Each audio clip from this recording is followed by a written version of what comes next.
வணக்கம். சொல்லாமல் தொட்டு சென்ற காதல் அத்தியாயம் 13. சவிதாவும் விச்சும் ஹரிஷுடன் சுதாகரின் வீட்டை வந்தடைய இவர்களுக்காகவே காத்திருந்த அச்சு ஓடி வந்து கட்டி கொண்டார். சவிமா என்று சவிதாவின் கழுத்தை கட்டி கொண்டவள் கன்னத்தில் மாறி மாறி முத்தமழை பொழிய அவள் அன்பில் கண்கலங்கி போனாள் சவிதா. இவர்களை கண்டதும் வெளியே வந்த ஹரிஷின் மனைவி ஷாலினி, ஹாய், வெல்கம் ஹோம் என்ற புன்னகையுடன் வரவேற்க அவள் கைகளில் பற்றி கொண்ட சவிதா, அச்சச்சோ, இந்த மாதிரி நேரத்துல எதுக்கு எங்களுக்காக சிரமப்படுறீங்க என்று அக்கறையுடன் விசாரிக்க புரியாமல் பார்த்த ஷாலினியிடம் சுதா சொன்னார், நீங்க திரும்ப கன்சீவ் ஆகியிருக்கதா, எத்தனாவது மந்த், மார்னிங் சிக்னஸ் இருக்கா என்று ஆர்வத்துடன் விசாரித்தவளிடம் சங்கடமாக சிரித்தவள் வாயை திறப்பதற்குள், இப்ப கொஞ்ச நாளா ரொம்ப டயர்டா தெரியுறா, மத்தபடி ஷீ இஸ் ஆல் ரைட் என்று பதிலளித்தவனை கண்டு சவிதா புன்னகைக்க கணவனை தீப்பார்வை பார்த்தாள் ஷாலு. பார்வையால் பிளீஸ் என்று கெஞ்சியவனிடம், அங்கிள், நாங்க ஊருக்கு போற வரைக்கும் இந்த ஸ்னோ இருக்குமா, அதுல இறங்கி விளையாடலாமா என்று மென்திரையாய் பொறுத்து இருந்த பனியை சுட்டிக்காட்டி பேசிய விச்சுவை கண்டு வாய்விட்டு சிரித்தவன், இருக்காது, இதெல்லாம் இருக்காது என்றதும் விச்சுவின் முகம் விழுந்துவிட, அதை விட பயங்கரமா இருக்கும், இனிதான் ரியல் ஸ்னோ ஸ்டார்ட் ஆகும், வெளியிலே போக முடியாது, அவ்வளவு ஸ்னோ இருக்கும் என்று விளக்கம் கொடுத்தவனை கண்கள் ஆச்சரியத்தில் விரிய கேட்டுக்கொண்டிருந்தவன், இதை விடவா, ஓ மை காட், எனக்கு இப்பவே பார்க்கணும் போல இருக்கு என்று குதூகலமாக குதித்தவன், அங்கிள், அதுக்குள்ள சுதாப்பா வந்துடுவாங்களா, அவங்களும் இருந்தா ஜாலியா இருக்கும் என்று எதிர்பார்ப்புடன் கேட்டவனுக்கு, தெரியலையே கண்ணா, உங்க அப்பா என்ன பிளான் வச்சிருக்கான்னு தெரியலையே என்று பதில் அளித்தவன், சவிதா, நீங்க போய் ரெஸ்ட் எடுக்கிறதுனா எடுங்க, பசங்களை நாங்க பார்த்துக்கிறோம் என்றதும் அவளுக்கும் ரெஸ்ட் ரூம் செல்ல வேண்டியதால் மறுப்பு சொல்லாமல் ஹரிஷ் காட்டிய சுதாகர் தங்கி இருந்த அறைக்கு பெட்டியை தள்ளி கொண்டு சென்றாள். அறைக்குள் நுழைந்தவளுக்கு என்னமோ சுதாகரே அருகில் இருப்பதை போன்ற பிரம்மை. அந்த அறை முழுவதும் அவனின் வாசம் நிரம்பி கிடந்தது. மூச்சை நன்றாக இழுத்து உள்ளே விட்டு கொண்டவளின் மேனி ஒரு நொடி சிலிர்த்து அடங்கியது.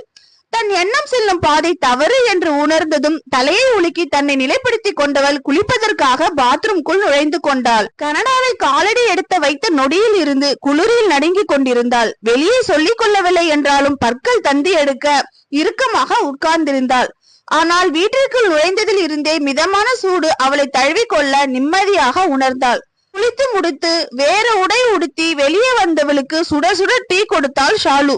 விச்சு, அச்சு மற்றும் ஹரிஷ் மகன் ரோஹன் கூட சேர்ந்து டிவியில் எதையோ பார்த்து கொண்டிருக்க, விச்சு, போய் ரெஃப்ரெஷ் ஆகிட்டு வேற ட்ரெஸ் மாத்து என்று உத்தரவிட்டால் ஷாலுவிடம், எப்படிங்க இந்த குளிர தாக்கு பிடிக்கிறீங்க, வெளியில இருந்தவரை கையெல்லாம் வரைச்சு போய் வலி வந்துடுச்சு, வீட்டுக்குள்ள பரவாயில்லையா இருக்கு என்ற சவிதாவை கண்டு புன்னகைத்தவள், ஸ்டார்டிங்ல அப்படிதான் இருக்கும், பட் போக போக நமக்கு பழகிடும், அப்புறம் இங்கிருந்து போகவே மனசு வராது. You know one thing, Canada is such a romantic place. நானும் ஹரிஷும் கல்யாணம் ஆகி இங்க வந்த புதுசுல 1 மந்த் எங்க ரூமை விட்டு சாப்பிடறதுக்கு தவிர வேற எதுக்கும் வெளியவே வரலன்னா பார்த்துக்கோங்களே, கப்பிள்ஸ்க்கு ஏத்த பிளேஸ் என்று கண்ணடிக்க ஏனோ சவிதாவிற்கு வெக்கம் வந்து தொலைக்கவும் உதட்டை கடித்து முகம் மாறுதலை கஷ்டப்பட்டு அடக்கி கொண்டாள். அதன் பின் வீட்டில் இருக்கும் ஒவ்வொரு இடத்தையும் ஹரிஷும் ஷாலினியும் சவிதாவிடம் காட்டி இரவு நேரத்தில் என்ன பண்ண வேண்டும், எமர்ஜென்சியில் யாரை அழைக்க வேண்டும் என்று பொறுமையாக பாடம் நடத்தினர். ஷாலு சமையலறையில் எந்தெந்த பொருள் எங்கே இருக்கின்றது, தெரியாதவற்றை எப்படி யூஸ் பண்ண வேண்டும் என்பதை அழகாக விளக்கி இருந்தாள். மதிய உணவை அருகில் இருந்த உணவகத்தில் உண்டுவிட்டு பக்கத்தில் இருக்கும் மார்க்கெட்டையும் சவிதாவிற்கு காட்டிவிட்டு வீடு திரும்பினர். இரவு 7 மணி அளவில் பக்கத்து வீட்டு டேவிட் அங்கிளை சவிதாவிடம் அறிமுகப்படுத்திவிட்டு தங்கள் வீட்டிற்கு கிளம்பினர் ஹரிஷ் தம்பதியினர். போவதற்கு முன் தங்கள் அலைபேசி நம்பர்களை கொடுத்து, இங்க எந்த பயமும் இல்ல சவிதா, நீங்க பயப்படவே வேணாம், ஏதாவது எமர்ஜென்சி இல்ல ஹெல்ப் தேவைப்பட்டா யோசிக்காம எந்த நேரமாலும் எங்களை கான்டாக்ட் பண்ணுங்க என்று விட்டு கிளம்பினர். அவர்களுடன் வர மறுத்த மகனை வலுக்கட்டாயமாக இழுத்து சென்ற ஹரிஷிடம், ரோகன் இங்கே இருக்கட்டுமே, பசங்க கூட விளையாண்டுட்டு ஜாலியா இருப்பான்ல என்ற சவிதாவிடம், இன்னொரு நாள் விடுற, இன்னைக்குதான் நீங்க வந்திருக்கீங்க, உங்களுக்கும் கொஞ்சம் செட் ஆகணும்ல என்று பதிலளித்து விட்டு கிளம்பி விட்டான். அவர்கள் சென்றதும் வீடே அமைதியான உணர்வு. மூவரும் ஒருவரை ஒருவர் சில நொடிகள் மாறி மாறி பார்த்து கொண்டிருக்க, திடீரென்று, நான் தான் கோஸ்ட் ஷிப்போட கேப்டன் டேவிட் ஜோன்ஸ் வந்திருக்கேன், என் ஷிப்ப சீல செயில் பண்ண செயிலர் வேணும், உங்களை யாரு வர்றீங்க என்று டெட் கேப்டன் போலவே கையை நீட்டி நடந்த சவிதாவை கண்டு, நோமா என்று கத்தியபடி ஓடினான் விச்சு. கூடவே மீ நோ தன் பங்குக்கு கத்தியவள் விச்சுவை நோக்கி ஓட, தன்னை நோக்கி வந்தவளை தூக்கி இடுப்பில் உட்கார வைத்துக் கொண்டவன் தன் அன்னையிடம் சிக்காமல் வளைந்து வளைந்து ஓட கலகலத்து சிரித்தாள் அர்ச்சனா. கூடவே சிரித்தபடி சோஃபாவில் தாவி ஓடிக்கொண்டிருந்த மகனை பிடிக்க பின்னால் சிரித்தபடி ஓடினாள் சவிதா. அந்த இடமே சிரிப்பு சத்தத்துடன் கூச்சலும் நிறைந்து ஒலித்தது. ஒரு கட்டத்தில் சிரித்து சிரித்து கண்களில் தண்ணீர் வந்தாலும் விரட்டி கொண்டிருந்த சவிதாவை பார்த்து நோ சவி மம்மி ஸ்டாப் என்று கத்திய அச்சுவை கண்டு கொள்ளாமல் தொடர்ந்து விரட்டி கொண்டிருந்த சவிதாவின் மேல் போனில் இருந்த டார்ச் லைட்டை ஆன் செய்து அடித்து, அவ்வளவுதான், உங்க மேல சன்ரைஸ் பட்டுருச்சு, டெட் கேப்டன் ஆஷஸ் ஆகிடுவான். ஏய் you dead captain, go back, எங்க சவி மம்மிய வர சொல்லு என்று சவிதாவின் மேல் லைட்டை அடித்தபடி கத்திய அச்சுவை பார்த்தபடி மயங்கி விழுவதை போல விழுந்தவளின் அருகில் ஓடி சென்றவள், don't worry சவிமா, we saved you. அருகில் மண்டியிட்டு கண்ணம் மறுடியவளை பார்த்து மெல்ல கண் திறந்த சவிதா, அச்சுமா என்று வருடியவரை அணைத்து கொண்டவள் திடீரென்று ஐ அம் பேக், டெட் கேப்டனுக்கு அழிவே கிடையாது, now you are my slave என்ற கட்டுக்குரலில் பேசி சிரித்தவளை கண்டு வீறிட்டு கத்திய அச்சு, அண்ணா விச்சு அண்ணா பிளீஸ் சேவ் மீ அண்ணா, அண்ணா காப்பாத்து என்று கத்த, அதற்குள் அருகில் இருந்த சோஃபா குஷனை எடுத்து சவிதாவின் அருகில் சென்று, டே விடுடா, என் தங்கச்சிய விடுடா என்று அடித்தவனின் கையை இழுத்து பிடித்தவள், அண்ணனும் தங்கச்சியும் சேர்ந்து மாட்டிக்கிட்டாங்க, 2 அடிமைகள் என்று கரகரப்பான குரலில் பேசியவளிடம் இருந்து தங்களை விடுவிக்க இருவரும் போராட பெரிய கலாட்டவே நடக்க சற்று நேரத்தில் மூவரும் டயர்டாகி தரையில் உட்கார்ந்தபடி சத்தம் போட்டு சிரித்து கொண்டிருந்தனர். ராட்சசி மம்மி, பசங்க தானே பாவன் விட்டு கொடுக்க தோணுச்சா என்று முறுக்கி கொண்ட மகனின் கலைந்திருந்த முடியை சரி செய்தபடி, அது எப்படி விட்டு கொடுக்க முடியும், திறமை இருந்தா நீயே ஜெயிச்சிருக்கணும், பாத்தியா அம்மாவோட திறமைய, போட்டின்னு வந்துட்டா என்ன ஜெயிக்க ஆளே கிடையாது தெரியுமா, நான் விளையாட்டுல பீஸ்ட் ஆக்கும் என்று பெருமை அடித்துக் கொண்டவளை கண்டு தலையில் அடித்துக் கொண்டவன், இருங்க இருங்க சுதாப்பா வரட்டும், நாங்க எல்லாம் ஒரே டீமா இருந்து உங்களை தூக்கல. சபதம் போட்ட மகனை கண்டு வாய்விட்டு சிரித்தவளை கண்டு கடுப்பான அச்சு, சவிமா டாடி செம்ம ஸ்ட்ராங் தெரியுமா, you cannot beat my daddy என்று பெருமை பேசியவளை கைகளில் அள்ளி கொண்டவள், ஓகே பேபி, உங்க டாடி வந்து என்னத்தை கிழிக்கிறார் என்று சொல்ல வந்தவள், பண்றாருன்னு பாப்போம் என்றவள் படுக்கை அறைக்கு தூக்கி சென்று விளையாட்டால் கலைந்திருந்த தலைமுடியை அழகாக வாரிவிட்டு மீண்டும் கைகளில் தூக்கி கொண்டு சமையலறைக்குள் நுழைந்து அங்கிருந்த மேடையில் உட்கார வைத்தாள். ஓகே டுடே அச்சு ஸ்பெஷல், அச்சுமா என்ன கேக்குறாங்களோ அது டின்னருக்கு ரெடி பண்ணி தருவேன் என்றதும் அச்சுவின் முகம் புன்னகையில் மலர்ந்தது. சிறிதும் யோசிக்காமல் சிக்கன் பிரியாணி கண்கள் மின்ன பற்றென்று கேட்டவளின் கன்னத்தை செல்லமாக கிள்ளிய சவிதா, அப்பாவை போல பொண்ணு, உன்னையா ரகுடையரா வளர்த்து வச்சிருக்காரு உங்க அப்பா என்று செல்லம் கொஞ்சியவள், வீட்டுல நோ சிக்கன், நாளைக்கு லஞ்ச் பண்ணி தரேன், இப்போ வேற சொல்லு என்றதும் புருவம் சுரைக்கி சற்று யோசித்தவள் விச்சுவை பார்க்க, பன்னீர் தோசை பன்னீர் தோசை என்று வாயசித்தவனை திரும்பி பார்த்து முறைத்தாள் சவிதா. என்னையா முறைக்கிறீங்க, நான் எதுவும் சொல்லல, அச்சுக்கு பன்னீர் தோசை ரொம்ப பிடிக்கும் என்று எடுத்து கொடுக்க அதையே பிடித்து கொண்டாள் அச்சு. ஓகே, இன்னும் 30 மினிட்ஸ்ல பன்னீர் தோசை ரெடி ஆகிடும், 2 பேரும் போய் டிவி பாருங்க என்று அவர்களை அனுப்பி வைத்தவள் பன்னீர் ஸ்டஃப் செய்ய ஆரம்பித்தாள். அடுத்த 1 மணி நேரத்தில் விச்சுவும் அச்சுவும் இரவு உணவை முடித்துக் கொண்டு படுக்கையில் படுத்திருந்தனர். ஏற்கனவே பிளைட்டில் தேவையான அளவு தூங்கிவிட்டதால் அன்றைய பொழுதை சுறுசுறுப்பாக கடத்தி இருந்தாள். தூங்க செல்வதற்கு முன் வீட்டில் ஒளிந்திருந்த தேவையற்ற விளக்குகளை அணைத்துவிட்டு கதவடைத்து வந்தவளை அழைத்து பேசினான் ஹரிஷ். அவனிடம் எந்த பிரச்சனையும் இல்லை என்று கூறியவள் தான் பார்த்து கொள்வதாக உறுதி கூறி போனை வைத்திருந்தாள். காலையில் இறங்கியதிலிருந்து இப்பொழுது வரை தன்னை அழைத்து பேசாத சுதாகரின் மேல் கடுப்பாக இருந்தாள் சவிதா. ஏர்போர்ட்டில் அனுப்பிய மெசேஜ் மட்டும்தான், அதற்கு பின் வேற எந்த மெசேஜும் வரவில்லை. பெரிய எலன் மாஸ்க் நினப்பு, 24 ஹவர்ஸ் வேலையில பிஸியா இருக்காரு தலைவர் என்று மனதில் கிண்டல் அடித்துக் கொண்டவள் தூங்க சென்றாள். விச்சு கட்டிலில் சுவற்றை ஒற்றி படுத்துக்கொள்ள அவன் மேல் காலை போட்டபடி அவன் பக்கமாக ஒரு கழித்து படுத்துக்கொண்டு அவன் கூறுவதை இம்மம் போட்டு கேட்டுக் கொண்டிருந்தாள் அச்சு. அரைக்கதவை சாற்றிவிட்டு அச்சுவின் அருகில் சரிந்தவள் அவள் கன்னத்தில் முத்தம் பதித்து, குட் நைட் அச்சுமா, பேசினது போதும், தூங்குங்க, காலையில எழுந்து பேசிக்கலாம் என்றதும் ஏற்கனவே பாதி தூக்கத்தில் இருந்தவள் சவிதாவின் கழுத்தை கட்டி கன்னத்தில் முத்தமிட்டு, குட் நைட் சவிமா என்று விட்டு விச்சுவின் பக்கம் திரும்பி அவன் மேல் கைகளை போட்டபடி படுத்துக் கொண்டாள். மகன் தலையை ஆசையோடு வருடிய சவிதா அவன் கன்னத்திலும் முத்தம் பதித்து தலைகாணியில் தலை வைத்தவளின் ஆசையை தாக்கியது சுதாகரின் ஆப்டர் ஷேவ் மற்றும் பாடி பெர்ஃபியூமின் நறுமணம். கண்ணை மூடிக்கொண்டவளுக்கு அவன் அருகில் படுத்திருப்பதை போல உணர்வு தர அவஸ்தையில் நெளிந்தாள். இதே இம்சையோடு தூங்க முடியாது என்று நினைத்தவள் தலைகாணியை மாற்றிக்கொள்ள நினைத்து தலை தூக்கி நிமிர்ந்து பார்க்க விச்சுவும் அச்சுவும் நல்ல உறக்கத்தில் இருந்தனர். ஒன்றும் செய்ய முடியாமல் மீண்டும் தலைகாணியில் தலை வைத்து படுக்க மேனியெல்லாம் சிலிர்த்து கொண்டு எழுந்து நின்றது. குளிரால் தான் இந்த உணர்வு என்று நினைத்தவள் தன் அருகில் இருந்த போர்வையை எடுத்து போர்த்தி கொள்ள என்னமோ சுதாகரையே இழுத்து போர்த்தி கொண்டது போல பதறி போய் போர்வையை விலக்கினாள். வெள்ள பண்ணி அவன் வாசனைய வச்சு கூட நம்மளை இம்சப்படுத்துறான். ஐயோ, இந்த அவஸ்தையோட எப்படி தூங்குவேன் என்று வாய்விட்டு புலம்ப கரெக்டாக அந்நேரம் அவளை போனில் அழைத்திருந்தான் சுதாகர். அவன் அழைப்பை கண்டதும் குஷியானவள் பின், ஆமா, எலன் மாஸ்க் இப்பதான் ஃப்ரீ ஆகியிருக்கார் போல, இவர் கூப்பிட்டதும் நாம எடுத்து பேசிடணுமா என்று சலித்து கொண்டாலும் அழைப்பை ஏற்றாள்.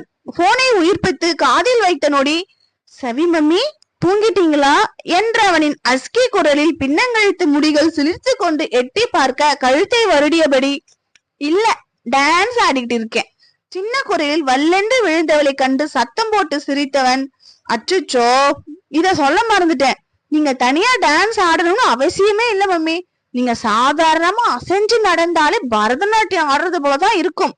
குரலில் ஏகத்திற்கு சிறப்பு தெரித்து ஒலிக்க, ஆஹா, எப்படி நல்ல உண்டுன்னு சொன்னீங்களே அப்படியா, இல்ல என்னாலதான் சாலைக்கு அழகுன்னு சொன்னீங்களே அப்படியா என்று ரூமை விட்டு வெளியேறியபடி பேசியவளை கண்டு மௌனமாக சிரித்தவன், பரவாயில்லையே, சவி மம்மிக்கு என் கூட பழகி பழகி எது உண்மை எது பொய்ன்னு பிரிச்சு பார்க்க தெரியுது, ஐ அப்ரிஷியேட் யூ என்று கேலியாக பாராட்டியவனுக்கு, மண்ணாங்கட்டி, சார் இப்பதான் ஃப்ரீ ஆனாங்களா, உங்க வேலையெல்லாம் முடிச்சிட்டீங்களா சார், இல்ல பாக்கி இருந்தா போய் பாத்துட்டு வாங்க சார், அது வரைக்கும் தூங்காம டான்ஸ் ஆடிக்கிட்டே இருக்கேன்.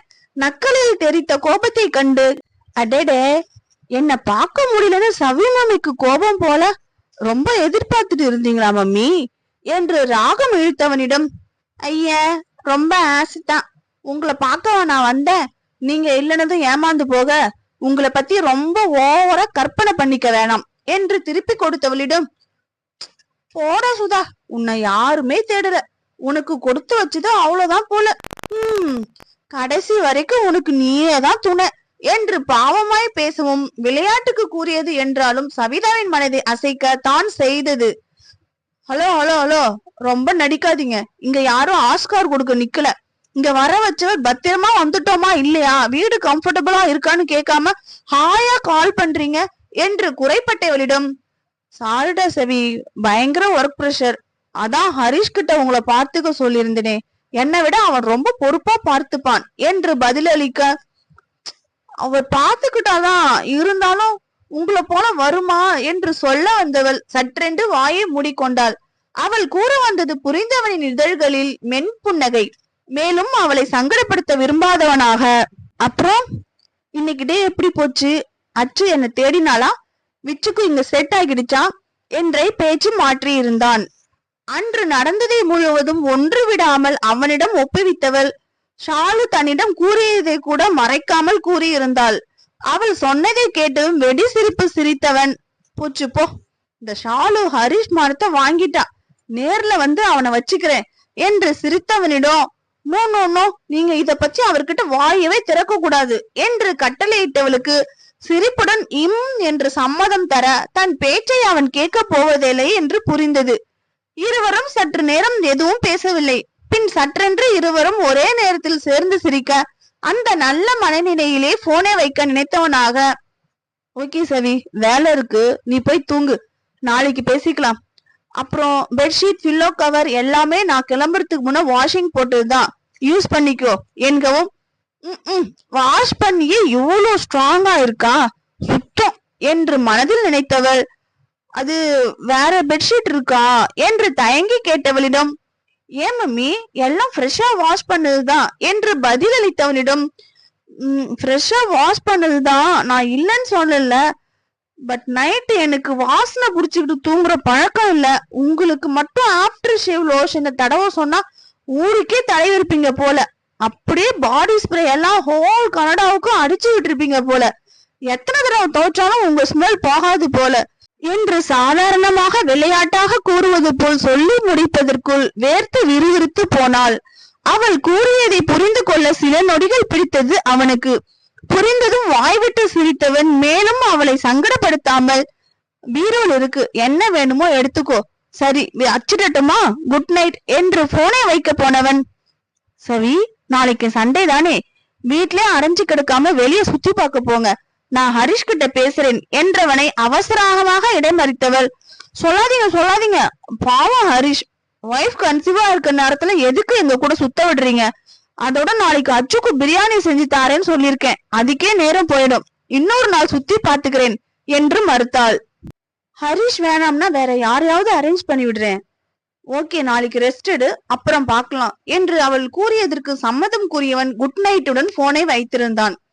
போனை வைத்ததும் சவிதாவிற்கு தூக்கம் வர மறுத்தது. மனதில் இனம் புரியாத சந்தோஷமான உணர்வு. சில நிமிடங்கள் கண்ணை மூடி சோஃபாவில் உட்கார்ந்து விட்டாள். அதே நிலைதான் சுதாகருக்கும். உடல் முழுவதும் இன்பத்தேன் பாய்ந்ததை போல உணர்ந்தான். வேலை செய்யவே மனமின்னாமல் சற்று நேரம் அமர்ந்து விட்டான்.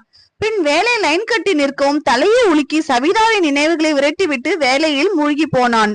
அங்கே சவிதாவோ சுதாகர் கூறியது போல பீரோவில் இருந்து வேறு போர்வையும் தலகாணி உரையும் எடுத்தவள் மூக்கில் வைத்து நுகர்ந்து பார்க்க, சோப்பின் வாசனையை மீறி சுதாகரின் உடல் நறுமணம் நாசியை தாக்க, முகத்தை அதில் புதைத்தபடி சிறிது நேரம் நின்று விட்டாள். பின் எடுத்ததை மீண்டும் பீரோவில் வைத்துவிட்டு ஏற்கனவே இருந்த போர்வையை போர்த்தியபடி கண்ணை மூடியவள், எங்க திரும்பினாலும் உன் வாசனை தான் முன்னாடி வருது, இப்ப என்ன உன் வாசனைக்கு பழகிக்கிறேன் போதுமா என்று உள்ளுக்குள் புலம்பியபடி தூங்கி போனாள். அன்று ஞாயிற்றுக்கிழமை. சவிதா கனடா வந்த பெண் வந்த 3வது ஞாயிற்றுக்கிழமை. இங்கு வந்து சேர்ந்த 15 நாட்களுக்கு மேல் ஓடிவிட்டன. இந்த 15 நாளும் எப்படி போனது என்று சவிதாவிடம் கேட்டால் இறக்கை கட்டிதான் பறந்து போனது என்பாள். தினமும் அச்சுவை பஸ்ஸில் சென்று தாயும் மகனும் பள்ளியில் விட்டுவிட்டு நடந்தே வீட்டிற்கு வந்து சேர்வார்கள். வழியில் தென்படும் அழகை ரசித்து பார்த்து கொண்டே கண்ணில் படுவதை எல்லாம் வாங்கி கொண்டே அந்த மெல்லிய பனி படர்ந்த சாலையில் நடப்பது அவ்வளவு சந்தோஷத்தை கொடுத்தது. பள்ளியில் இருந்து வரும்பொழுது அவர்களுக்கு பிடித்தமான இடத்திற்கு சென்று சிறிது நேரம் சுற்றி பார்த்து விளையாடிவிட்டு கண்ணில் படும் கடையில் பிடித்ததை வாங்கி தின்றவாறே கதை பேசிக்கொண்டு வீட்டிற்கு வந்து சேர்வார்கள். சுதாகரும் எவ்வளவோ எடுத்து சொல்லி பார்த்து விட்டான், ஸ்கூல் செல்வதற்கு கார் ஏற்பாடு பண்ணுவதாக. ஆனால் பிடிவாதமாக அதை மறுத்து விட்டாள் சவிதா.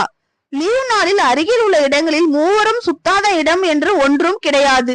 அந்த அளவிற்கு சுற்றி வந்தனர். அதனாலேயே அச்சுவிற்கு விச்சு சவிதாவிடம் அப்படி ஒரு நெருக்கம் ஏற்பட்டது.